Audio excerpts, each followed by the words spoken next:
Yo les gens, j'espère que vous allez bien, je vous retrouve aujourd'hui pour une nouvelle vidéo sur Forza Horizon 5, une vidéo dans laquelle je vous propose de partir pour un nouvel épisode du Top Gear Equinox, avec ce coup-ci la Mosler MT900 en version GT3, qui est une des nouvelles voitures du jeu, arrivée avec l'extension Hot Wheels. D'ailleurs dans les jours qui arrivent, je vais faire quand même pas mal de Top Gear Equinox, parce qu'effectivement, sur l'extension Hot Wheels, il y a beaucoup de voitures à tester sur ce genre de circuit.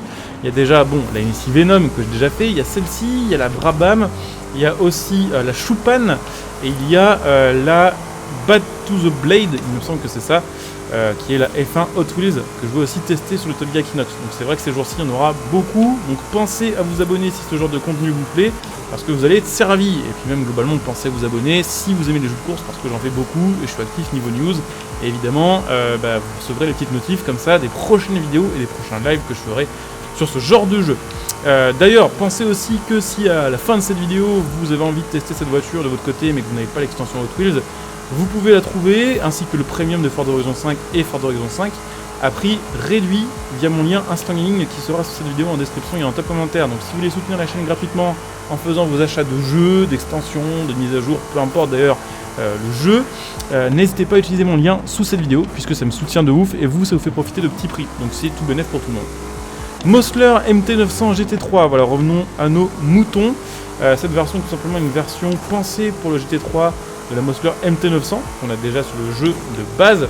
Alors ce qu'il faut savoir, c'est que effectivement Mosler a essayé de faire homologuer cette voiture pour le GT3, mais que ça n'a pas marché parce que tout simplement il n'y a pas eu de Mosler MT900 de base qui ont été produites, et donc la FIA a refusé l'homologation GT3. Donc après ils ont pu recycler cette voiture là dans d'autres catégories un peu moins connues, mais cette version GT3 ne roule pas en fait en GT3. Donc c'est assez marrant. Alors là on est complètement d'origine, et effectivement je me fais pas trop d'idées, je pense que d'origine cette voiture ne rentrera pas dans le top 10 parce qu'elle a simplement pas assez de VMAX. Mais elle a une très bonne tenue de route, elle a un excellent freinage, elle a beaucoup de jeux latéraux, et tout ce qui manque en fait c'est un moteur un peu plus puissant pour vraiment l'aider à faire un très bon chrono. Et c'est ce qu'on va pouvoir faire après dans cette vidéo grâce aux améliorations et aux réglages. Donc elle a quand même du potentiel pour être après intéressante avec les améliorations. De base, sachez qu'on a un V8 7 litres qui est quand même assez énorme, qui sort seulement 520 chevaux ici, donc on a quand même là aussi pas mal de marge de progression, et qu'on a une voiture qui fait aux alentours des 1250 kg. On a le 0 à 100 qui se fait en 3 secondes 1, et la vitesse de pointe qui est aux alentours des 300 km/h, tout ça en propulsion. Donc effectivement, pour une voiture qui est en S2 910, c'est pas si fou, mais par contre la tenue de route est juste incroyable. Il y a vraiment énormément de virages que là je prends sans aucun effort et sans jamais perdre le grip, ce qui est quand même très très chouette. Et on a un excellent freinage. Donc voilà, vraiment tout ce qui manque c'est un peu de patate, un peu plus de puissance, et on sera capable à mon avis de faire des super chronos.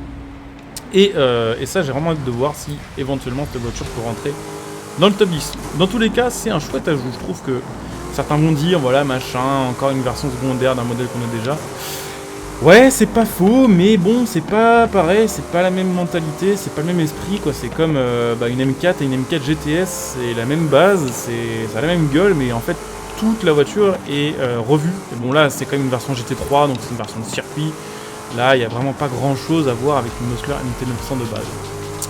Donc ouais, effectivement pour une S2, full stock, le chrono va pas être si incroyable que ça, quoique si en vrai 3.30 c'est honorable, hein, 3.31, ou 3.32, ça nous met comment? Ça nous met, en fait c'est pas si fou en fait. On est 3 secondes devant une Tributo, c'est pas foufou, mais vraiment elle souffre d'un gros manque d'accélération et de puissance. Mais ça, la bonne nouvelle, c'est qu'on va pouvoir modifier ça dans un instant grâce aux améliorations sur le jeu. Bon, déjà la bonne nouvelle, c'est qu'on pourra la swapper avec des gros moteurs quand même, donc si la puissance ne suffit pas sur le moteur de base avec les améliorations, on pourra l'emmener encore plus haut. Mais déjà on va la tester sans swap et sans les 4 roues motrices, avec du coup le moteur de base boosté, et ça va quand même faire un peu plus de puissance, hein. On va sortir, j'espère, aux alentours des 800 chevaux, sur les restricteurs 719 chevaux, c'est un peu light effectivement, mais je vous dis, après on aura l'occasion de la tester avec un plus gros moulin que ça, enfin pas forcément plus gros parce que là en termes de cylindrée on est déjà vraiment bien, mais avec plus de puissance, ça c'est très très très probable. Et on est quand même en S2 972 avec une caisse qui est pourtant pas puissante, hein. On a une puissance digne de certaines caisses en top A, voire même allez, en début de S1. Donc il y a potentiellement vraiment quelque chose à faire avec cette voiture là. Alors on va regarder pour améliorer les jantes il n'y a pas mieux. Ça m'arrange parce que les jantes de base sont très très cool. La tenue de route, on n'a pas de gain en mettant des roues plus grandes. Par contre, la largeur de voie augmentée, ça aide un petit peu. Et, et derrière, je vais dire, on a le kit Forza, mais pas du tout. Ah ouais, effectivement, 2.6 ingé latéraux full stock, 2.8 avec les améliorations, ça commence à causer quand même plutôt sérieusement. Donc ça, c'est cool. Et on va regarder du coup les petits réglages. Et puis on va tout simplement se relancer la même épreuve, mais avec la voiture boostée. Donc c'est parti avec notre Mosler MT900 GT3, avec donc 200 chevaux de plus, avec une boîte un peu modifiée. Et je l'espère avec des réglages qui vont encore un peu augmenter la tenue de route. Alors déjà 200 ici c'est rare. Hein. Ça c'est vraiment là qu'on voit que parfois une tenue de route bien améliorée, et une bonne tenue de route, ça permet parfois de passer bien plus fort qu'avec des voitures bien plus puissantes que ça. Donc là on est parti quand même pour gagner, je pense quand même pas mal de temps, probablement aux alentours de 10 à 15 secondes sur le Top Gear Equinox, ce qui sera très chouette. Et derrière il nous restera la grosse amélioration entre guillemets, avec les 4 roues et un plus gros moulin, ce qui d'ailleurs nous fera probablement passer en classe X. Mais là, tous les virages passent vraiment à l'aise, hein. Pas besoin de ralentir, pas besoin de freiner, vraiment à fond tout le temps et ça passe. Donc ça, c'est déjà une très bonne nouvelle. Bon, le kit aéro doit quand même beaucoup jouer là-dessus, faut pas se faire d'idées. Il doit aussi d'ailleurs beaucoup jouer sur le fait qu'on n'a pas une énorme Vmax. J'ai hâte de voir quand même si on arrive à dépasser les 330. Normalement, on est censé faire 335 en Vmax. Je vous avoue, j'ai un peu de doute. Là, je vois qu'on est en 7ème. Et on n'a plus trop de patates. Par contre, ouais, j'ai jamais freiné et j'ai jamais ralenti depuis le début. Depuis la sortie de Guanajuato, j'ai pas freiné une seule fois, j'ai pas ralenti une seule fois. Tout le temps à fond dedans. Et même là, on ressort à 170 ici, ce qui est insane pour une voiture qui fait que 700 chevaux. C'est assez fou. Elle est bien plus adhérente et bien plus centrée et équilibrée niveau piste que la Mosler normale. La Mosler normale, elle est fumée parce qu'elle a une énorme accélération et parce qu'elle a beaucoup de paramètres.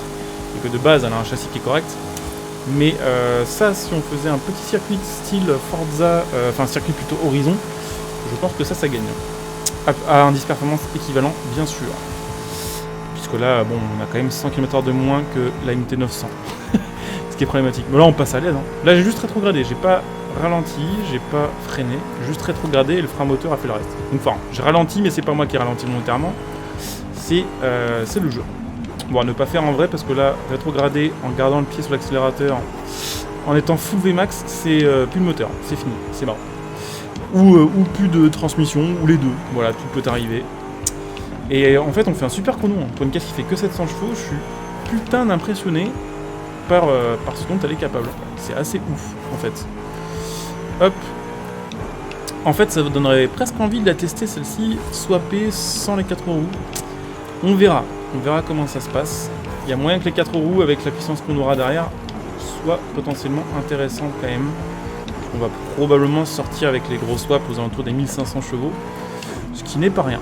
Mais on est en train de faire un chrono digne de voiture qui fait, allez, 500 chevaux de plus. Donc ça donne une petite idée encore une fois de à quel point des fois une bonne tenue de route, ça change tout. Et il n'y a pas besoin d'avoir forcément toujours la plus grosse puissance. On fait parfois des bien meilleurs chronos avec des voitures plus équilibrées. Il suffit de voir un peu avec la Venom F5, on était à peine devant alors qu'on avait, allez, je vais dire quasiment 3 fois la puissance.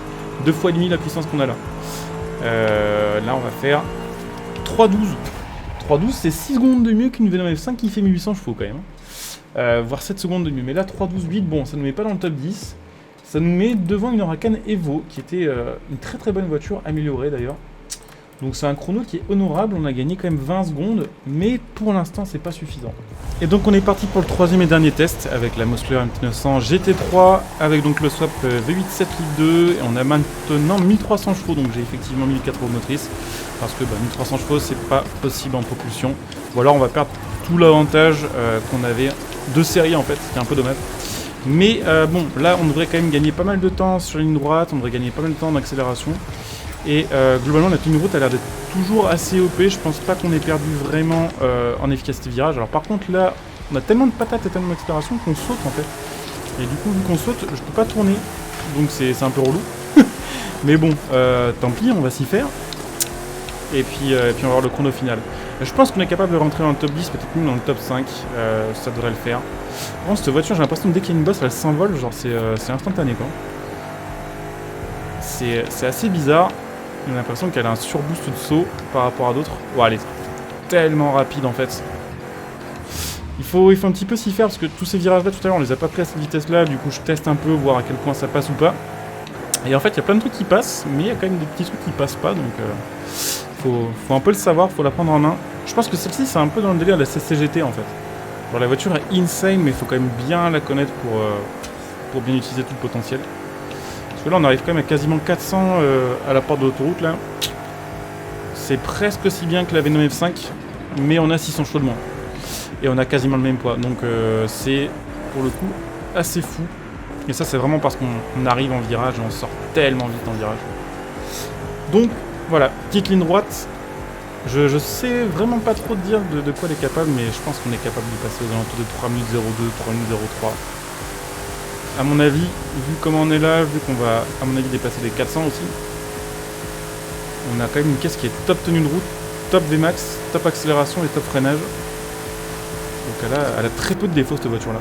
Bon après elle a éventuellement le défaut de design. Certains vont dire que la Mosler GT3 elle est pas très jolie parce que bon bah elle a des prises d'air sous le capot qui sont un peu cheloues et tout ça. Mais bon là en fait Mosler leur but c'était pas de faire une voiture jolie, leur but c'était de faire une voiture rapide et clairement ils l'ont fait. Enfin je pense que là on peut pas leur retirer ça. Globalement de toute façon les supercars américaines et les voitures sportives américaines sont rarement très jolies. On va dire que au niveau design on est plus fort nous côté Europe. Mais c'est vrai qu'ils ont toujours fait des caisses vraiment avec un truc un peu à part et toujours performante quand même. Que ce soit la Saline S7, que ce soit ça, que ce soit la Venom GT, la SSC. Ils ont toujours fait des trucs pas forcément jolis mais qui ont genre un design un peu qui sort du lot. Et toujours des performances fumées pour leur époque. Enfin en tout cas des performances en ligne droite. Après en virage c'est une autre histoire. Mais bon. Là on est pas trop mal, ouais 2,30 ici c'est pas mal du tout. Ça va se terminer probablement aux alentours des 3 minutes en termes de chrono. On va être moins bien qu'une CCGT, j'ai dit c'est dans le la CCGT mais c'est quand même vraiment moins performant et ça reste très rapide. On va peut-être même faire mieux que ce que je pensais en fait. Mieux peut-être que la Venom M5. Ça va être serré de ouf mais il y a peut-être moyen. En fait, la voiture la plus pétée de l'extension de Tools va pas être celle qu'on attend le plus parce qu'on fait 2,57 et c'est largement mieux que la Venom M5. En fait, on est 3ème. Je pensais pas qu'elle ferait aussi bien, clairement. On est devant la 549 XX Evo, on est 2 secondes devant la Venom M5. On est vraiment pas loin au final de la Sesto Edition Forza et de la CCGT. Donc au final, la voiture cheatée du pack, c'est peut-être pas la Venom F5, mais c'est peut-être plutôt ça. Alors que pourtant, on a 600 chevaux de moins. Mais bon, c'est comme ça. Donc ouais, je m'attendais pas à ce que ça claque autant niveau chrono, mais on est dans le top 3. Donc il faudra d'ailleurs, je pense que dans de ces 4, là, dans les semaines qui arrivent, je vous refasse un top 10 des meilleures voitures du jeu. Parce que le classement a vraiment beaucoup changé ces derniers temps. Avec la saison 8, avec la saison 9 et la saison Hot Wheels, du coup, il y a vraiment pas mal de choses qui ont changé. Donc, à voir. Je vous referai ça probablement, une petite vidéo un peu plus courte que celle que j'ai fait avant, histoire de résumer un peu le truc. En tout cas, avec cette petite, j'allais dire NSI, mais non, avec cette petite Mosler GT3 NT900, on va arriver à la fin de la vidéo. J'espère qu'elle vous aura plu. Si c'est le cas, pensez, comme d'hab, à liker, à commenter. À venir me follow sur Twitch pour les prochains lives. Comme d'hab, la chaîne Twitch est en description et en commentaire, donc pensez à venir follow. Si vous avez Amazon Prime, pensez à claquer votre Twitch Prime sur ma chaîne Twitch. Ça me soutient, ça ne coûte rien, vous avez plein de bonus. Vous pouvez me retrouver sur Twitter, vous pouvez me soutenir gratuitement via mes liens de soutien, comme je disais en début de vidéo. Voilà, les liens qui sont sous cette vidéo. J'ai un lien Internet aussi pour ceux qui souhaitent acheter leur config PC, leur périphérique, leurs composants. Et puis pour ceux qui souhaitent me soutenir sur le long terme, n'hésitez pas aussi à devenir un soutien de la chaîne via le bouton rejoindre cette vidéo. Il y a plein de bonus. Et plein, évidemment, de petits perks pour ceux qui choisissent un rang dans les membres soutien. Donc je coupe ici, je vous dis à très bientôt. Bonjour à tous, ciao.